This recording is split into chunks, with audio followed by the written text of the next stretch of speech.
Come to order. I want to welcome all of our witnesses. The issues we deal with in this committee, I think, speak right to our mission statement, to enhance the economic and national security of America.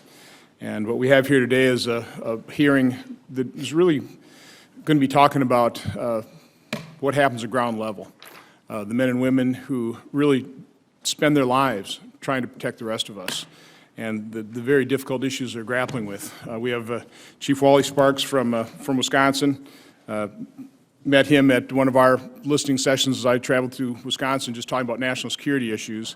And the way this hearing, from my standpoint, is designed is we want to listen to Chief Sparks, who is trying to prepare for what the rest of you have actually had to deal with, and what he's trying to grapple with. And then as we move on down the list in terms of the testimony, you can start filling in at that moment, where you had an active shooter, where there was an act of terrorism you're having to deal with, what worked, what didn't work, and what do we have to really improve. I know Senator Baldwin and I are pretty close to, hits pretty close to home, because on August 5th, 2012, there was an active shooter at the Sikh temple in Oak Creek, Wisconsin. And when you look at the webcam from Lieutenant Brian Murphy's patrol car, you see the bravery of the men and women who first respond, who rush into danger. Now, fortunately, Lieutenant Brian Murphy is alive today, but he was shot 15 times by the perpetrator of that heinous crime. And then Officer Sam Lenda also came on. You can see again the video of the bravery of the men and women. And so, I think it's the responsibility of this committee to make sure that the men and women who do so capably and courageously protect our security, that they have the tools and the resources to perform their tasks. And that's really what this hearing is about, is what tools and resources are required from a federal government standpoint. How do we prioritize that spending? Department of Homeland Security has about $1.6 billion appropriated for grants. Department of Justice about $500 million. So it's about $2 billion that we allocate for grants to help folks like you. Sounds like a lot of money, but in a federal budget that's starting to approach almost $4,000 billion, about $3.7 trillion right now, that's about 0.05% of our federal budget. Now, I think defense of this nation, defense of our homeland is a top priority of the federal government. I think we need to prioritize that spending and put that at the top of the list. So with that, I will turn this over to Senator Carper, and then we also have Senator Heidkamp and Senator Baldwin would like to make some brief opening statements as well. Senator Portman, I ask that my written statement be entered in the record without objection. Senator Baldwin mentioned the attack that was thwarted on the Masonic Temple in Milwaukee. I just want to very briefly read the quotes from the foiled perpetrator, Sami Muhammad Hamza. And these are excerpts of quotes that he gave to an FBI informant. "I am telling you, if this hit is executed, it will be known all over the world. The people will be scared and the operations will increase. This way we will be igniting it. I mean, we are marching at the front of the war, and we will eliminate everyone." That's what this hearing's about. That's the enemy we face. That is the mindset of these people that want to slaughter Americans on our own homeland. So again, thank you all for your testimony, for your service to your communities and to your states and to this nation. And with that, it is the tradition of this committee to swear in witnesses, so if you'll all stand and raise your right hand.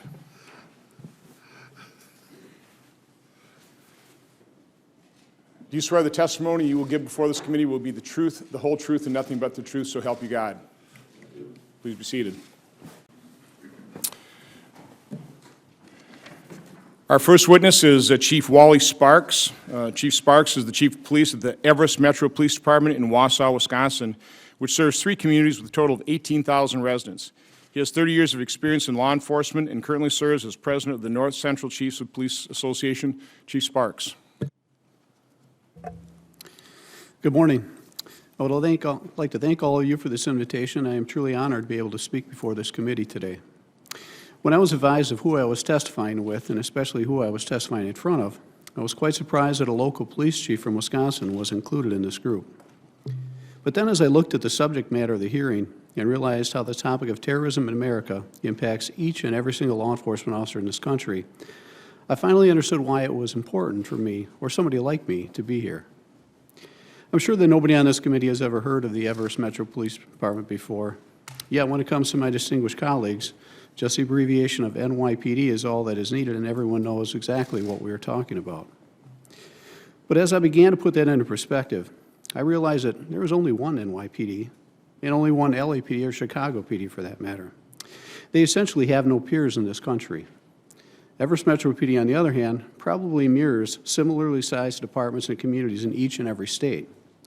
When I look at the states that each of you serve and represent, I imagine that every one of you has your version of an Everest Metro PD or a Marathon County. And here are just a few stats that underscore that point.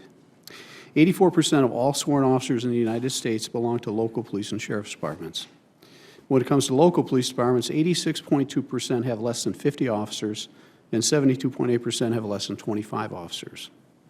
For sheriff's departments, 77% have less than 50 deputies, and 58.3% have less than 25 deputies. But perhaps the most telling statistic is that 49%, or almost half, of all law enforcement agencies employ fewer than 10 full-time officers. I provide these stats because I feel it is important for this committee to understand that while the events in the larger metropolitan areas tend to dominate the headlines, the majority of policing efforts occur in smaller communities. The size of a law enforcement agency can have a significant impact on the delivery of policing services in a community, particularly when discussing threats like terrorism. So while I speak for our particular department, I am probably echoing the voices of thousands of other local police chiefs and sheriffs across this nation who face the same concerns and challenges that I do. Even though our department is staffed very lean with 25 officers, we are still able to provide a relatively high level of training, which you will find listed in my written testimony. This is likely not the case for those 49% of departments with less than 10 officers, however. We also understand that terrorists typically look for soft targets, and they are learning and adjusting to how we as law enforcement respond to threats. I think there's been a false perception in many communities that it would never happen here. But that reality is changing, with law enforcement leaders across the country now stating it may very well happen here, and if it does, are we prepared? So the first emphasis should be on making sure that all our law enforcement officers are given the proper training and equipment needed to respond to such an event. There's no federal blueprint on what every law enforcement officer should be trained in and the necessary equipment needed for a response. There should be more of a coordinated effort between federal, state, and local agencies to make sure local agencies are properly trained and equipped. Failure to address this will result in greater loss of life when these incidents occur and will likely spur more attacks on smaller communities as terrorists realize they offer relatively soft targets. The other key piece lies in effectively engaging and utilizing all law enforcement officers in the effort to prevent attacks. On the wake of the San Bernardino incident, there has been a significant focus on the "if you see something, say something" campaign. These calls will likely come into local PDs as suspicious activity complaints. If the local law enforcement agencies are not aware of critical information pertaining to subjects in their community that are on the state or FBI's radar, then we are missing a key piece of the preventative puzzle. In my 30-plus years in law enforcement, dialogue with the federal agencies has generally been a one-way street. This has improved with increased efforts to expand information sharing through the creation of fusion centers and joint terrorism task forces. However, the information gap still exists. We need law enforcement leaders that will break down parochial boundaries and cut through bureaucratic policies and red tape. We must build closer relationships at every level and push down critical information to our frontline officers if we are going to successfully thwart attacks. Our officers need information in real time so they can properly assess potential threats and respond accordingly. I want to thank each of you for your valuable time today, and I look forward to answering any questions that you may have. Thank you, Chief Sparks. You know, I originally mentioned the dash cam from the Oak Creek instance, but with our next witness, I also have to mention the iconic pictures of the brave men and women of the New York Police Department, Fire Department, the Port Authority, as they walked up the stairs of the World Trade Center, walking into danger. I mean, That's really, again, why we are so appreciative of your effort. Our next witness is Mr. Ed Davis. Mr. Davis is the president and CEO of Edward Davis, LLC, a security and business strategy firm. Mr. Davis served as the police commissioner of the city of Boston from December 2006 until March 2013 and led the local response to the 2013 Boston Marathon bombing. Mr. Davis. Good morning, Chairman Johnson, Ranking Member Copper, distinguished members of the committee. Thank you for inviting me to participate in the Frontline Response to Terrorism in America hearing. This is a critically important topic that touches each and every one of us and is in the forefront of a daily news across the country and throughout the world. It may be the active shooter incident in a conference room that devastated a community in San Bernardino, or IEDs at the Boston Marathon finish line that destroyed the lives of many of my fellow Bostonians.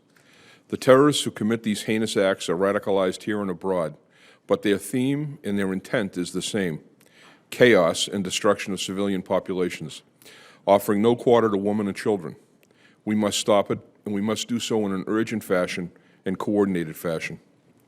Today, Commissioner Evans and Mayor Walsh admirably protect the city of Boston and do a great job in dealing with terrorism.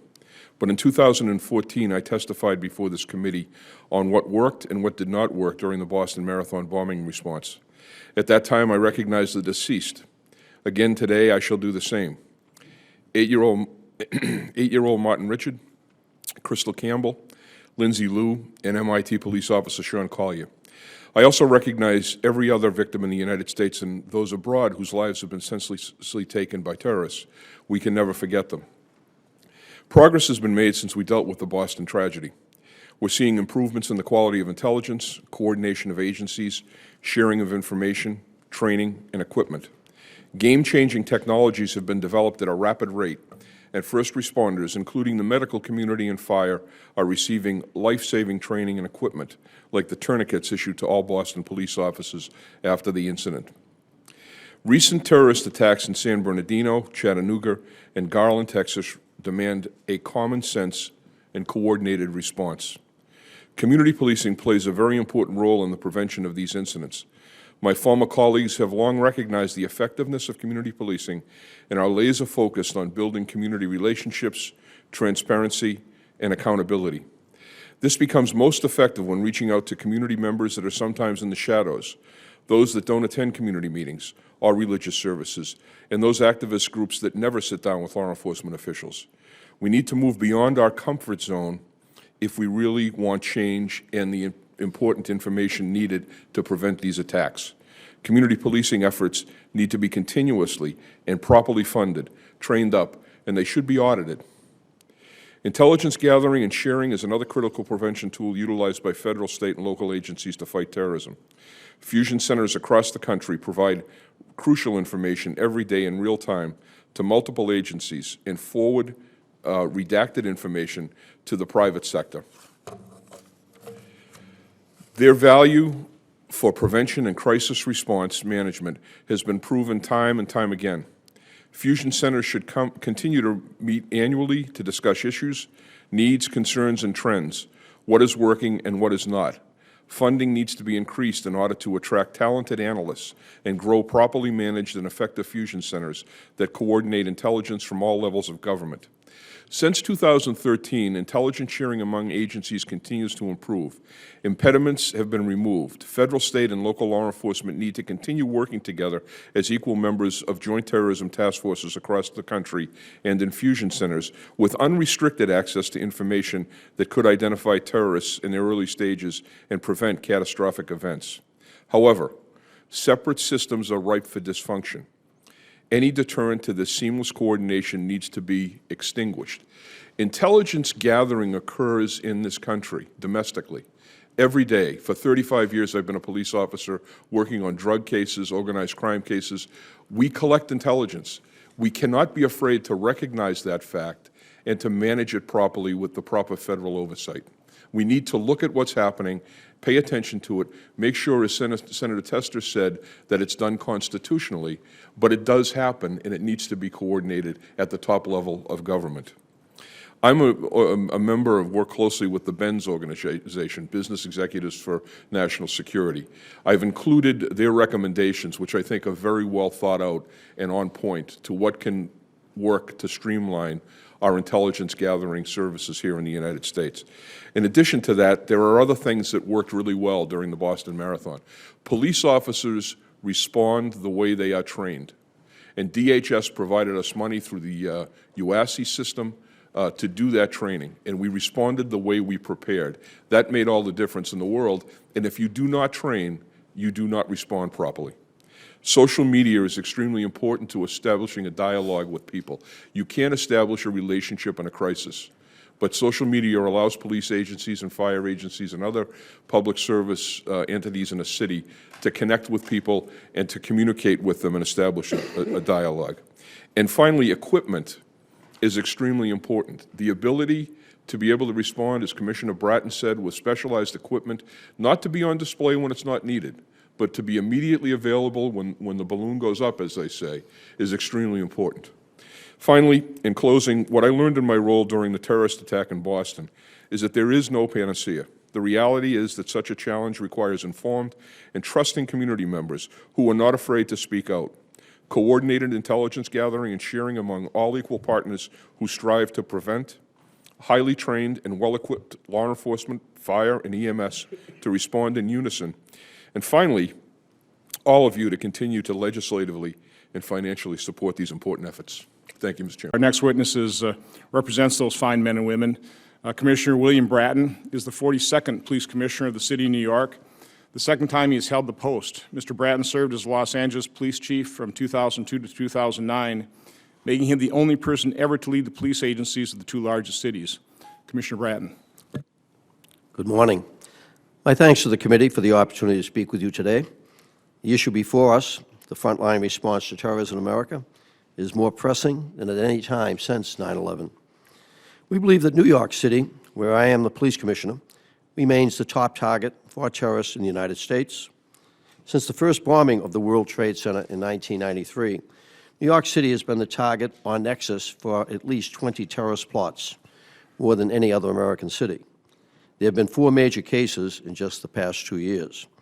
Since 9/11, the NYPD has spent hundreds of millions of dollars in federal funding, city and state monies, and private grants to counter that threat. My predecessor as police commissioner, Raymond Kelly, oversaw the creation of a sophisticated intelligence and counterterrorism capability. It was highly capable, but was limited by significant headcount restrictions, even though it was staffed with more than 1,000 personnel. Over the past 2 years, Mayor Bill de Blasio, who I work with, has addressed that with the largest personnel and equipment allocations in the NYPD's history. Because of these allocations, we are evolving in order to face the increasingly diffused and complex threat picture. That picture now includes ICEs and lone wolf actors, threats that barely existed 2 years ago and certainly did not exist on 9/11. These entities, ISIL and others, attempt to attract recruits through promises of valor, belonging, and empowerment. While we are always on guard for the spectacular al-Qaeda-style attack, with ISIS, we have seen a shift towards low-tech, low-cost, high-impact attacks, oftentimes inspired and not directed by ISIS. November's Paris attacks left 130 people dead, and San Bernardino, 14 killed. In New York City this past spring, we saw 3 separate plots, all influenced by ISIS, to either behead people, bomb public events, or attack police specifically. But we cannot address these threats without partners. 2 years ago, I directed John Miller, my Deputy Commissioner for Intelligence and Counterterrorism, to execute a collaborative reset with our closest allies, the FBI, Secret Service, DHS, Fire Department, and the Port Authority. Today, we believe we have seamless relationships with all of these agencies. By way of example, the FBI sits in on the NYPD's intelligence case meetings, and we sit in on theirs. We have also worked to improve the NYPD's intelligence capabilities. For more than a decade, with the help of the New York City Police Foundation, we have placed NYPD liaison officers overseas where they work with and learn from local law enforcement agencies. We currently have 11 stations and have recently added one in Australia, as well as seconding an officer to Europol. By getting real-time, on-the-ground insight into overseas terrorist attacks in Tunisia, France, Australia, Canada, The Liaison Program has helped us redesign our tactical posture in New York City. Given the nature of the threat, however, intelligence must be accompanied by improved response and prevention capabilities. Our primary asset in this regard has been our Emergency Service Unit, or ESU, the best-trained police officers in the world. But ESU is small, fewer than 600 officers, and needs to be mobile. So for years, critical sites in New York were instead guarded by patrol officers, borrowed each day from routine precinct assignments. These officers were neither trained nor equipped to counter the type of threat that they were deployed against. With the help of Mayor de Blasio and the New York City Council, we created the Critical Response Command. This new unit, CRC, is a dedicated team of over 500 specially trained police officers with special weapons and enhanced body armor and vehicles. They're briefed on the latest intelligence, deployed daily to potential terrorist targets, and prepared to mobilize for active shooter or terrorist events. We have also revamped our citywide task force, the 800-member Strategic Response Command, which is primarily used for crime response and disorder control. It, too, has been trained and equipped for the new threat picture, all of them equipped with long guns, for example. Today, we have 1,800 officers capable of being deployed with special weapons across the city. That capability is unmatched by any other city. Despite this, it remains likely that the first officers on the scene of the event will be patrol officers. Accordingly, we have already trained over 3,500 of our officers in active shooter tactics, two-day training. We will eventually be training all 35,000. They learn how to form small contact teams and move toward the threat, with the aim of reducing the gunman's time on target and saving lives. We will continue the training until all of our patrol officers have it. And through our 16,000-member SHIELD program, a public-private partnership, we have already trained 20,000 civilians what to do: run, hide, fight, if they find themselves in such a situation. But again, these threats cannot truly be addressed without partners. For example, we have worked with the New York City Fire Department to develop ways to get the victims of a Paris or Mumbai-style attack as quickly as possible. The Rescue Task Force uses the new tactical teams we've developed to provide force protection for paramedics in warm zones where shooting has ended, while other teams, primarily ESU, go after the terrorists or gunmen simultaneously in hot zones. Our efforts go far beyond these particulars, but mindful of my time, my descriptions of a small number of others will be very brief. We've expanded the number of our bomb detection K9 dogs, known as Vaporwake dogs. We've added almost $160 million of technology, including issuance, development of smartphones to all 36,000 officers.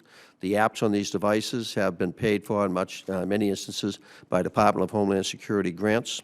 It is a technology unrivaled by any police organization in the world. We also conduct many multiple tabletop exercises that we've had the great good fortune to have the Secretary of Homeland Security recently attend in New York. And under the leadership of our FBI Assistant Director, Diego Rodriguez, the 35-year partnership in our Joint Terrorism Task Force, the first one in America, continues. 100 of my detectives are assigned to that unit. New York City faces threats like no other and is vested like no other in dollars, personnel, and partnership. I, along with my colleagues, will be happy to answer your questions relative to this testimony and other issues that you might have interest in. This is Ms. Rhoda May Kerr. Ms. Kerr is a fourth-generation firefighter and currently serves as the fire chief of the Austin Fire Department. She's also president of the International Association of Fire Chiefs and the vice president of the Metropolitan Fire Chiefs Association. Ms. Kerr. Thank you. Good morning, Chairman Johnson and Senator Carper and members of the committee. I thank you for allowing me to testify here today, and I'm honored that I get to be the lone representative of the fire service in this great country. The association, the International Association of Fire Chiefs, represents more than 11,000 members and leaders of the nation's fire, rescue, and emergency medical service. It is important to recognize that the terrorist threat is evolving. The attacks on 9/11 were carried out by a foreign terrorist group using a coordinated strategy. The attacks were designed to generate media attention and public fear. As you mentioned, over the past years, we are seeing a different terroristic threat. The incidents in Boston, Paris, Garland, Chattanooga, and San Bernardino used a variety of tactics. They were carried out by lone wolves or smaller groups of individuals. They used tactics like gunfire and explosives. In some cases, they may have communicated with overseas actors, but in all cases, the planning for these attacks was hard to detect. The nation's fire and emergency service is adapting to respond to both large-scale and localized threats. For example, we worked with our law enforcement partners and other stakeholders to remove silos that were common prior to 9/11. Also, the IAFC and other organizations are educating our members and developing resources to help them prepare for this wide variety of threats. We look forward to partnering with federal, state, tribal, and local agencies and other stakeholders to protect our communities. In order to prepare for this new threat environment, local fire departments require accurate information about threats to our jurisdictions. Federal agencies like DHS and FBI can educate us about the new tactics, techniques, and procedures that terrorists use. Because many fire chiefs do not have security clearances, this information should be transmitted at the FOUO or unclassified level. We need to be aware of what the terrorist plans are, not the sources or the methods used to obtain them. Like many fire departments, major fire departments across the country, I have firefighters stationed at my local fusion center. However, there still needs to be greater fire and EMS involvement in fusion centers. Also, the IAFC recommends that fire chiefs reach out to local FBI Joint Terrorism Task Force offices and local law enforcement agencies to stay informed. We also support the NCTC's Joint Counterterrorism Assessment Team, which invites first responders to work with federal intelligence analysts. Fire departments can be partners in the information sharing system. The IAFC encourages fire departments to take part in the nationwide Suspicious Activity Reporting Initiative. Much like evidence of domestic abuse, firefighters can report evidence of suspicious activity, such as caches of explosives or civilians asking for details about emergency response procedures. Fire and EMS departments also can educate law enforcement agencies about evidence of the use of fire or hazardous materials as weapons. Local fire and EMS departments also need to plan and exercise for the response to a major terrorist attack. They must develop capabilities to provide rapid on-scene care, triage, and transport to patients. They must also plan and exercise with local law enforcement, emergency management, and public health for these events. Command and coordination are important aspects of an effective response. The IFC supports the implementation of the National Incident Management System. NIMS implementation requires constant use and exercises to ensure its adoption by all emergency and support functions. Many fire and EMS departments also have mutual aid agreements with surrounding jurisdictions. These agreements support localized, regionalized planning and interoperability.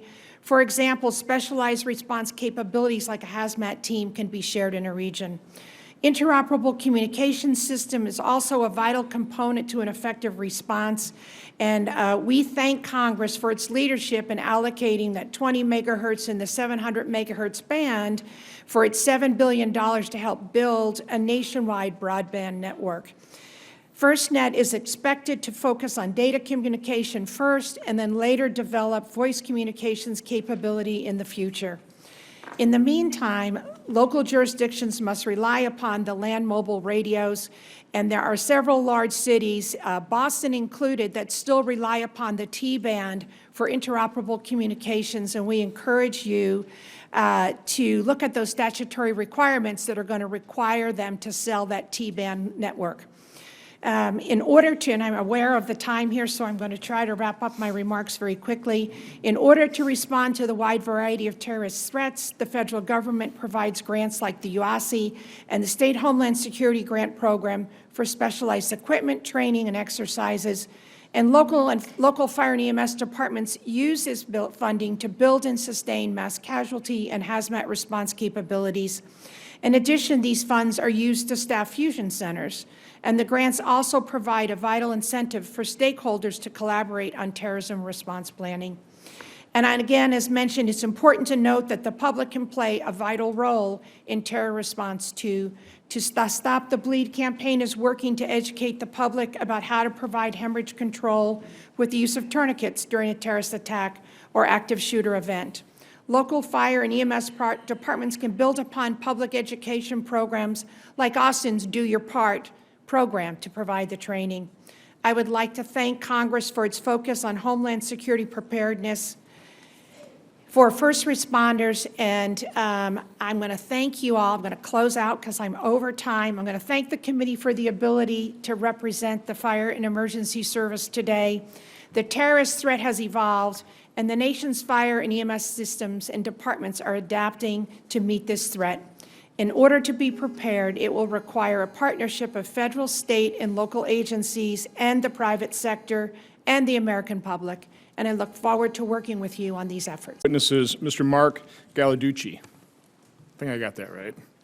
Mr. Gallarducci serves as the Director of the California Governor's Office of Emergency Services and previously served as the Secretary of the California Emergency Management Agency.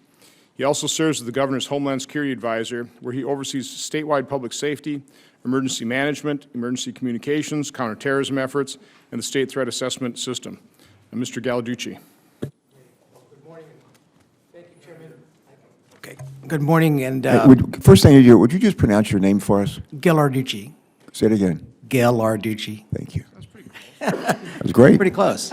Yeah. I'm sure we butchered it in worse ways than that. So No, very good. Thanks.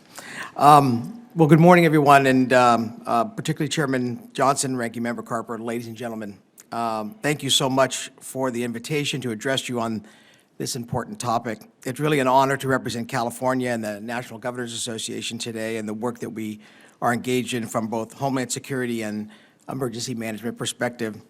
As California's Director of the Governor's Office of Emergency Services and Homeland Security Advisor to Governor Brown, my portfolio and responsibilities straddle both Homeland Security and emergency management. As a result, I bring a unique and nuanced perspective to bear today as my aperture, so to speak, for viewing and working many diverse and complex disasters and emergencies, whether man-made or the result of natural circumstances, is wide open. The role of the state and the Governor's Homeland Security Advisor is a critical component to ensuring that objectives, priorities, collaborative operational actions remain coordinated within states and with local governments. The chief executive of a state has the ultimate responsibility for public safety and must be kept informed and engaged. The Homeland Security Advisor, who is the governor's point person on statewide security, must be a focal point for federal, state, local coordination and collaboration in ensuring a coordinated and proactive posture in support of local government and the state infrastructure. Anything other than this undermines the larger unity of effort and common operating platform necessary to detect and deter, prevent and protect, respond, and recover from a potential act of terrorism. As seen with the San Bernardino case, we continue to experience challenges in obtaining pieces of intelligence in our ability to connect the dots in the lead up to a possible act of terrorism. There were a number of signs associated with the suspect's actions and their related engagement with co-conspirators that we, as an enterprise, were unable to acquire. Some of this is due to the use of encryption technology by the bad guys. Some was due to legal provisions in place for gaining access or tracking suspected homegrown violent extremists. But some aspects of this challenge can be still attributed to gaps in information sharing and communications across all levels. In recent years, homegrown violent extremism and cybersecurity threats have evolved in fundamental ways, and in many ways, we are still reactive rather than proactive in countering these evolving threats. This needs to change. Built into our Homeland Security enterprise must be a nimbleness and proactiveness so that we can get out and remain out in front of these threats. This needs to have its foundation in empowerment at the local and state levels, and it should start with our information sharing. Currently, there exist many organizations engaged in this intelligence arena, including the FBI, Department of Homeland Security, the Department of State, state law enforcement, local law enforcement, the fusion centers, and the international intelligence community. There remain information and intelligence stovepipes and organizational protocols protecting designated proprietary information that needs to be shared. Plots and terrorist actions are carried out in communities at the local level and within states. The impacts of such events, of course, are felt nationally and internationally. This effort must be approached as a one team, one fight, so that we can together remain coordinated and lead forward as legally as possible, leveraging all levels of government capabilities to all be on the same page in an effort to detect, deter, and protect lives and property. Currently, we, as a nation, local, state, and federal, are not optimally suited, in my opinion, humble opinion, to proactively prevent evolving HVE-style threats. DHS remains a good partner, but needs to be continually evaluated to be consistent with current threat streams. Its coordination and communications could be improved. Funding, training, and information sharing can be inconsistent, and there needs to be more robust coordination with the Homeland Security advisors, governors, and state top Homeland Security officials when engaging with locals and/or private entities within states. With respect to fusion centers, there are 6 centers in California with some 72 across the country, and they are all essentially frontline components to our nation's Homeland Security. Over the last several years, we have been forced to evolve into all-hazard, all-crime centers to justify existence. This has spread these centers at times thin with regard to their mission focus and forced them to become distracted at times from their core counterterrorism mission. In California, our fusion centers are closely coordinated in a statewide threat assessment system, and oversight is provided by the Homeland Security Advisor. These centers, facilitated by local governance boards, have incredibly strong public-private partnerships that are leveraged to facilitate intelligence and information sharing and to prepare for and respond to emergencies. This is all coordinated at the region and state levels. Building on these best practices and looking at what works in the state a size of California is important. What worked best in San Bernardino was this exact system.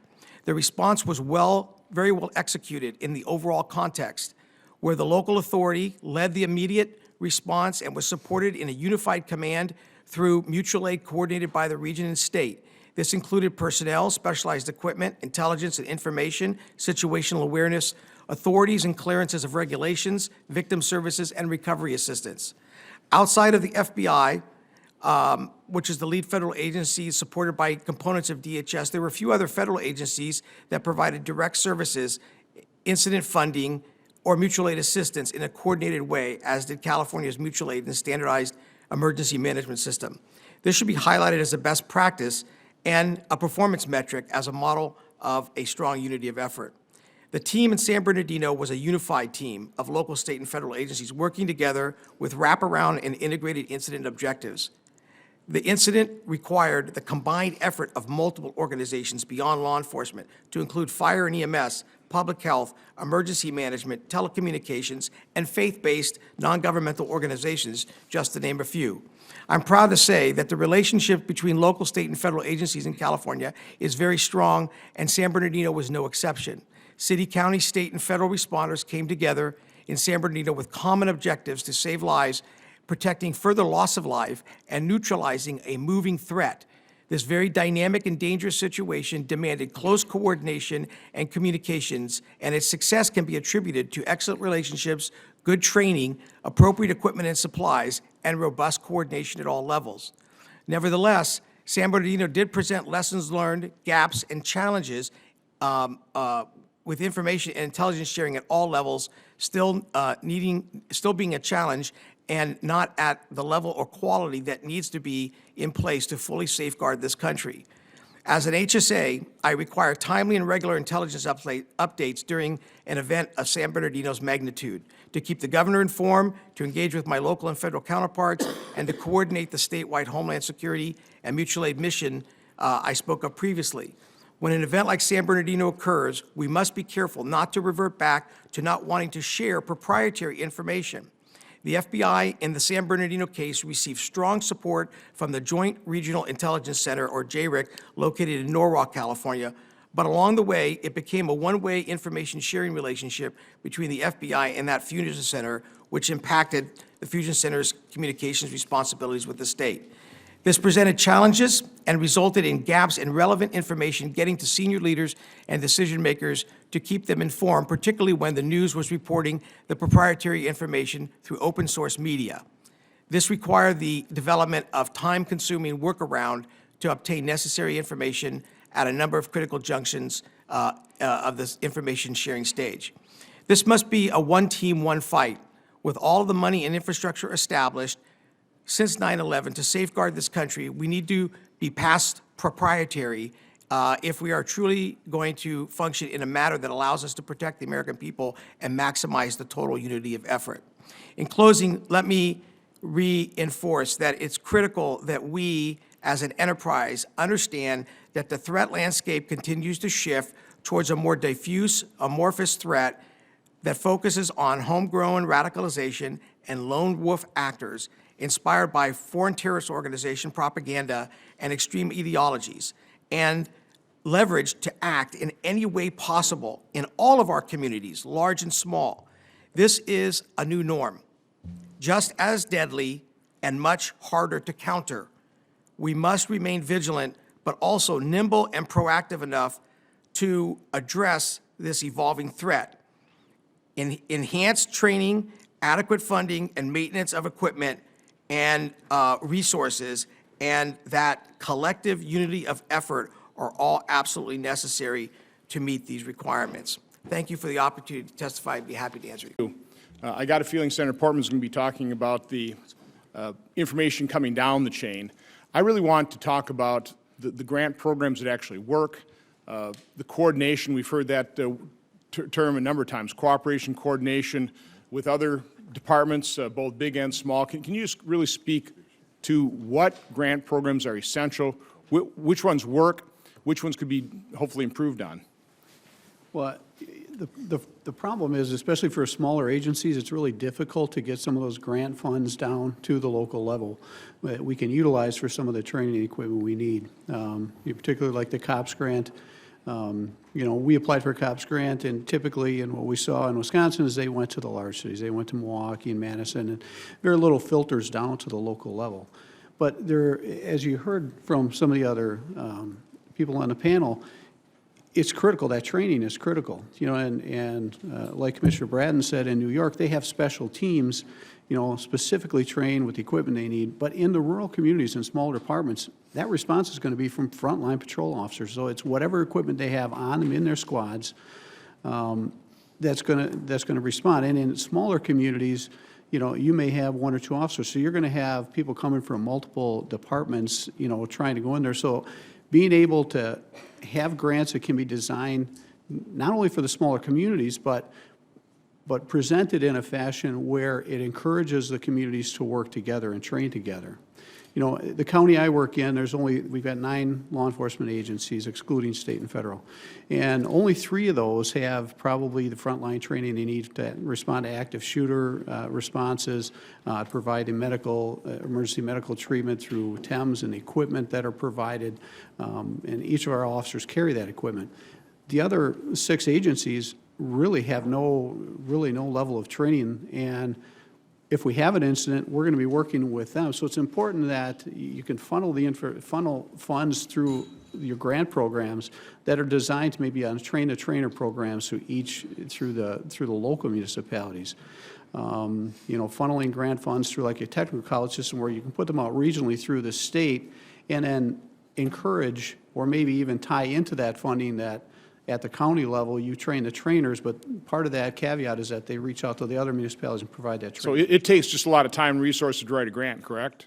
Exactly. So I think potentially one of the solutions would be how can we, you know, from an overall federal standpoint, how can we help the smaller communities so you can spend the time training rather than grant writing? And I think we're all mindful. I mean, let's face it, the threat, the thwarted plot was in Milwaukee, but no community's safe.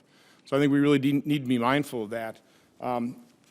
Commissioner Davis, you talked about the need for intelligence gathering capability and how we are gathering it, but then we always hear about stovepipes. Can you speak to the problems that we're still running into and what needs to be done to continue to lower those stovepipes so that we actually do have that, what I consider is the first line of defense against these terrorist acts, is an effective intelligence gathering capability, mindful of our civil liberties? Certainly, Senator. So mindful of civil liberties and understanding that intelligence gathering does occur, coordination of the various agencies is really important.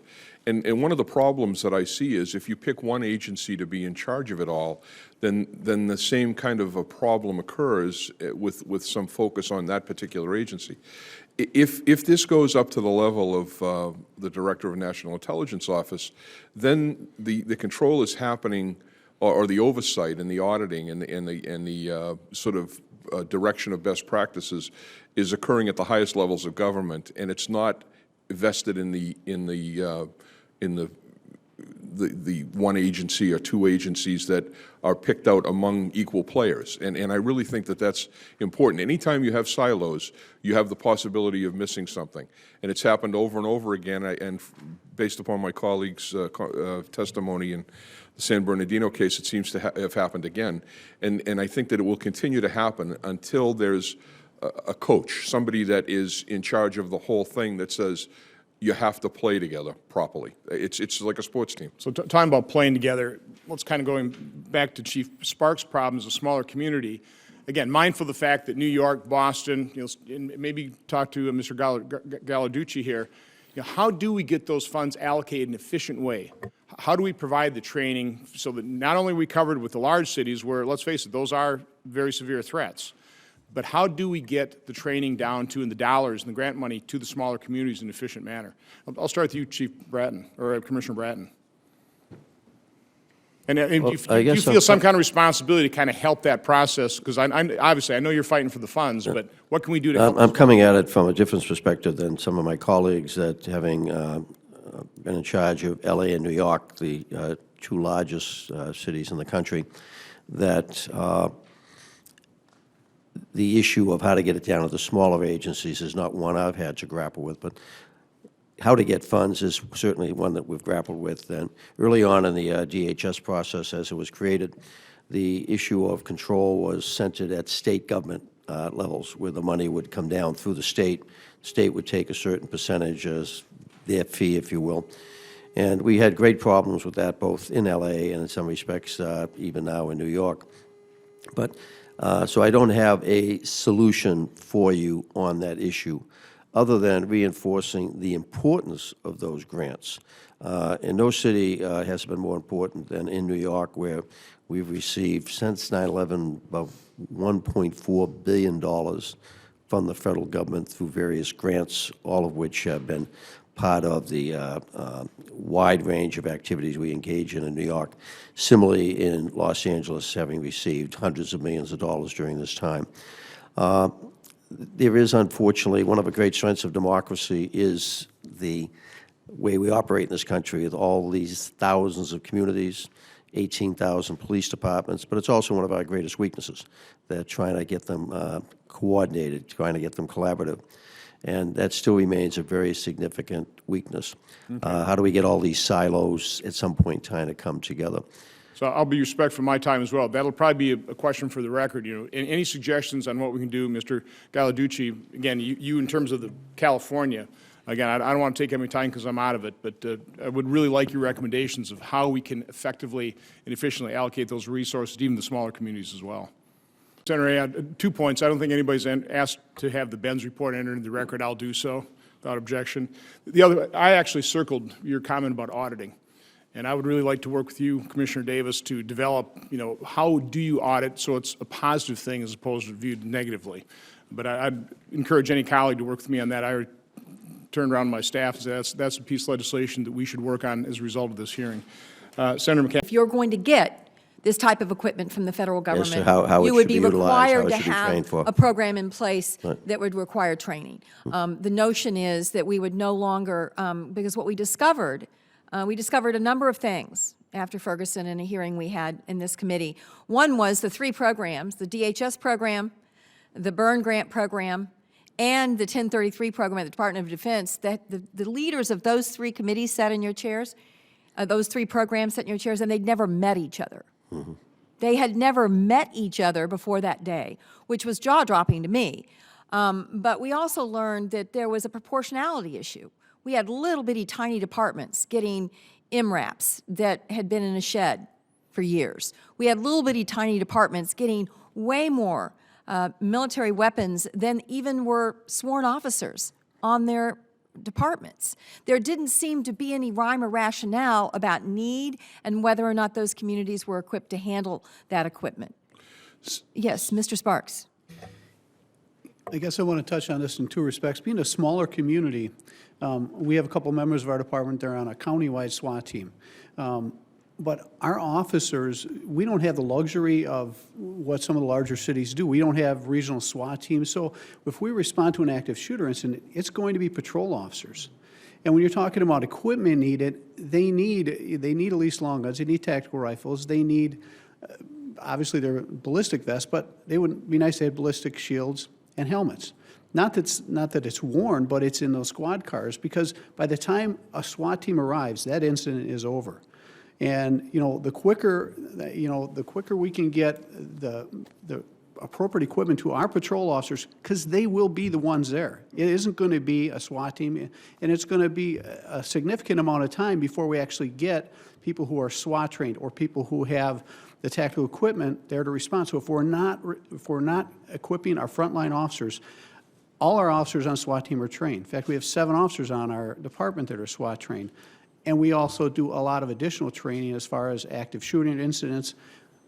But they're not all SWAT team members. And across America, the majority is going to be patrol officers. Right. They need that equipment. And I did mention this earlier.